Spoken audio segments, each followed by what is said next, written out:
33 வருஷத்துக்கு முன்னாடி ஒரு யோசேப்பு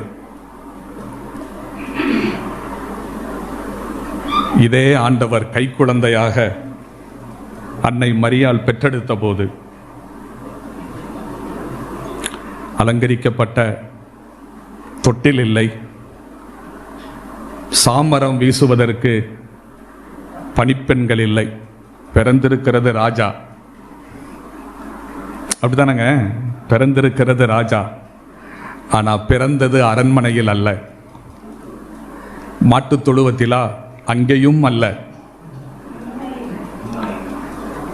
முன்னணையிலே கிடத்தினார்கள். அப்படித்தான் வாசிக்கிறோம் பைபிள்ல.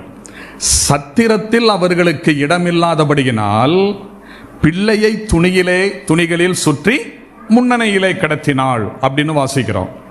அப்போ சத்திரத்திற்கு அவர்களுக்கு இடமில்லாதபடியினால் முன்னணையிலே குழந்தை பிறந்தது அப்படி சொல்லல.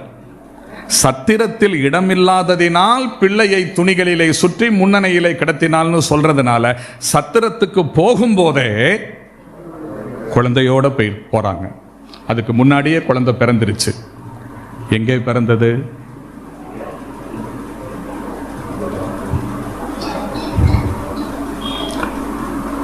நம்ம எல்லாருக்குமே ஒரு பிறந்த முகவரி உண்டு, பிறந்த இடம் உண்டு. அவர் எங்க பிறந்தாருங்கிறது இன்னைக்கு வரைக்கும் தெரியல. உலகத்தை ஆளுகின்ற மகாராஜன் முகவரி இல்லாத இடத்தில் ஒரு பிறந்தார், உங்களுக்காக எனக்காக. அது ஏதாவது ஒரு பாறையினுடைய மறைவாக இருக்கலாம், ஏதோ ஒரு பகுதியாக இருக்கலாம். அந்த சந்தர்ப்பத்தில் பிறந்து விழுந்த மலர்ந்த அந்த புத்தம் புது மலர், களங்கமில்லாத அந்த குழந்தைக்கு ஒரு யோசேப்பு துணியை சுற்றுகிறார். அதே குழந்தை இன்றைக்கு வளர்ந்து பெரிதாகி 33.5 ஆண்டுகள் ஆன போது உங்களுக்காக எனக்காக சிலுவையிலே பலியான நேரத்தில் இன்னொரு யோசேப்பு துணிகளை சுற்றி அடக்கம் பண்ணுவதற்காக வாங்கி கொண்டு வருகிற அந்த காட்சி நெஞ்சத்தை நெகிழ வைக்கிறது.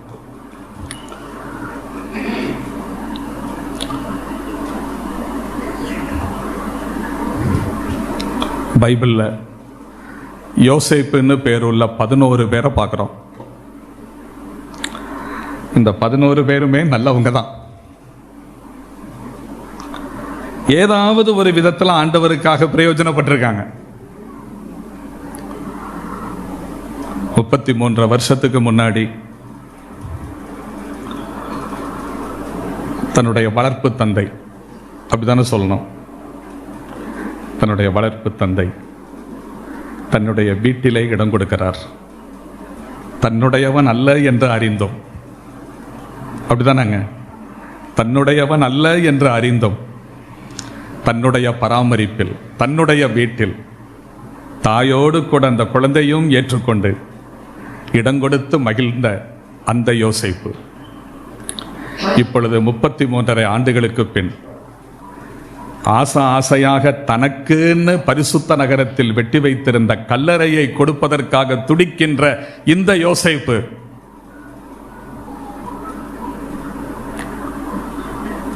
ஆண்டவராகிய இயேசு கிறிஸ்துவினுடைய வாழ்க்கையின் துவக்கத்திலும் முடிவிலும் 2 யோசேப்புகள். தேவனுடைய சேவல் எவ்வளவு ஆச்சரியமா இருக்கு பாருங்க.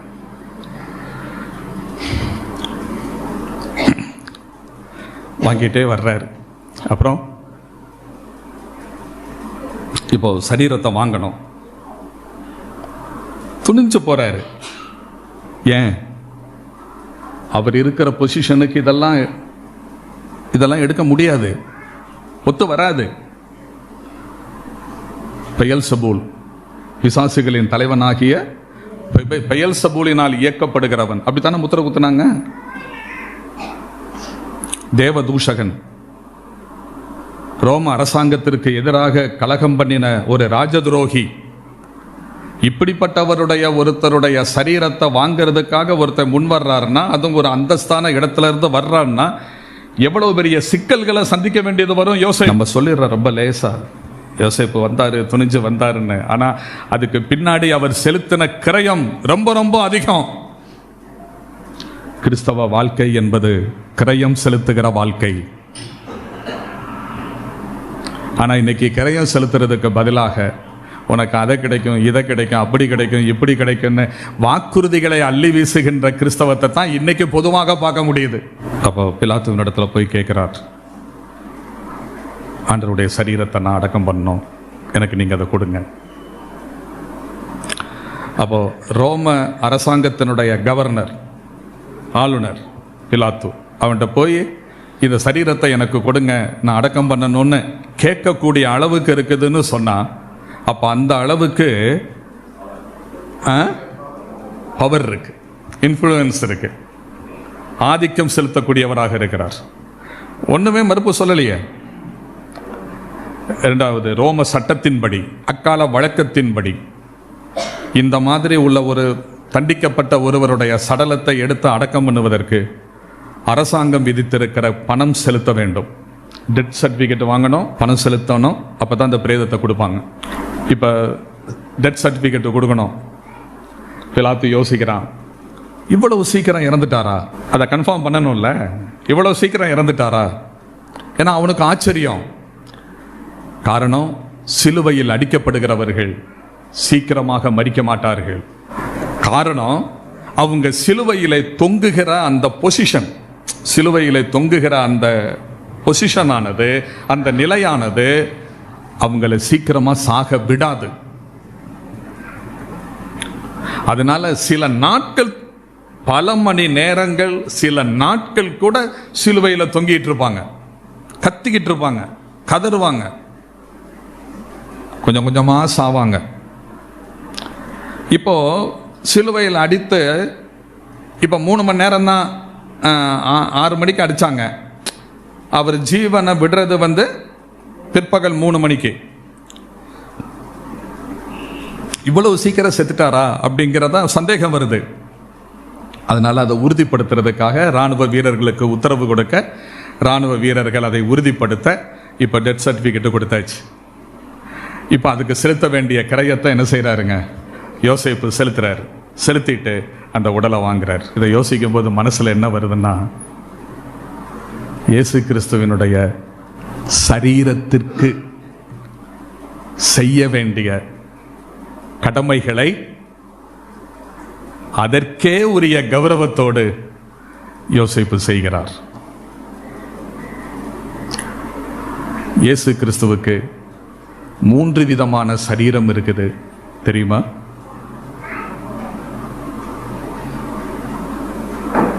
ஒன்று, அவர் இந்த உலகத்திலே பிறந்தபோது அவருக்கு கிடைத்த சரீரம், அவர் வளர்ந்த சரீரம், வாழ்ந்த சரீரம், மரித்த சரீரம், அடக்கம் பண்ணப்பட்ட சரீரம், உயிர்த்தெழுந்த சரீரம். அது அவருடைய பிசிக்கல் பாடி, எழுத்தின்படியான சரீரம்.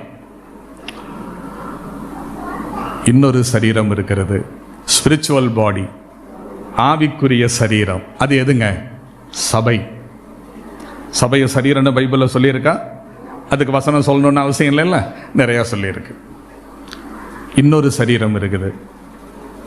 இது நாம் பிற்கிற அப்பம் கர்த்தருடைய சரீரமாய் இருக்கிறது. அப்படித்தானே வாசிக்கிறோம். என்று சொன்னால் அவருடைய சரீரத்தின் அடையாளமாக இருக்கிறது. இது உங்களுக்காக பிற்கப்படுகிற என்னுடைய சரீரம் சொல்றாரு. அவருடைய சரீரத்தின் நினைவு சின்னமாக. இப்போ யோசேப்பு ஆண்டவர் இந்த பூமியிலே வாழ்ந்த காலங்களில் பகிரங்கமாக தன்னை காட்டிக்கொள்ளவில்லை. ஆனால் அவருக்காக வாதாடினார், அதெல்லாம் செய்தார், அவரை நேசித்தார், எல்லாம் செய்தார். வெளியே முன்னேறி வரவில்லை. ஆனால் இப்பொழுது தீர்மானிக்கிறார், இல்லை, இதுவரைக்கும் நான் அடங்கி இருந்தது போதும், இனிமேல் நான் அவருக்காக எதையாவது செய்ய வேண்டும். ஆகவே கர்த்தருடைய சரீரத்திற்கு கொடுக்க வேண்டிய கனத்தை கொடுக்கிறார், மரியாதையை கொடுக்கிறார், செய்ய வேண்டிய கடமையை செய்கிறார்.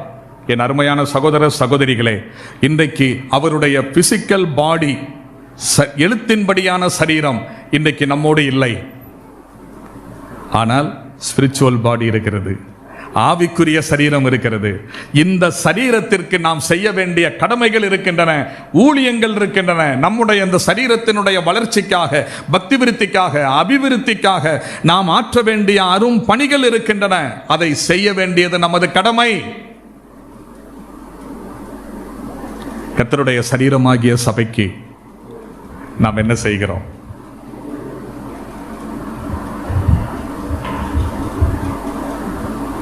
யோசித்து பாருங்க. ஒரு விசுவாசிக்கு சபையோடு உள்ள தொடர்பு என்ன? ஒரு விசுவாசிக்கு திருச்சபையில் பங்களிப்பு என்ன அப்படிங்கிறது ஒரு தனி சப்ஜெக்ட். அதுல எதெல்லாம் நீங்க சிந்திக்கிறீங்களோ அதெல்லாம் இதுல வந்துடும். இப்ப அதெல்லாம் நான் ஒன்னா விலகிட்டு இருக்க முடியாது, நேரம்